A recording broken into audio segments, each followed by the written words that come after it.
Welcome to our channel. Today we how to log into Dropbox to manage brand files step by step clearly.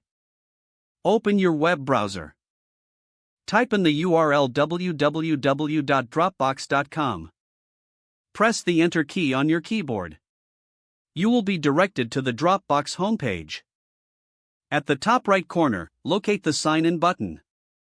Click on the Sign In button. You will see the login page.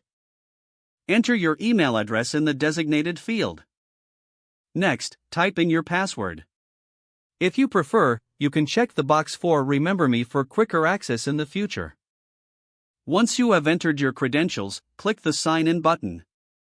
Wait a moment while Dropbox verifies your information.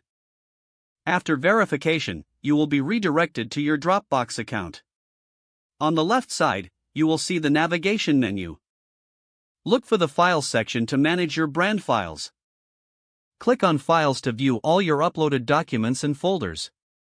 To upload new files, click the Upload button.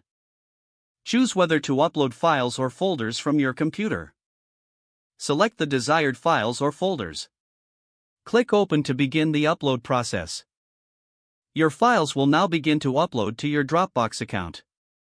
Once the upload is complete, you will see them listed in your Files section. To organize your files, you can create folders. Click the New Folder button within the Files section. Name your new folder accordingly. Drag and drop files into this folder for better organization. You can also share files directly from your account. Select the file you wish to share. Don't forget to like this video and subscribe to our channel for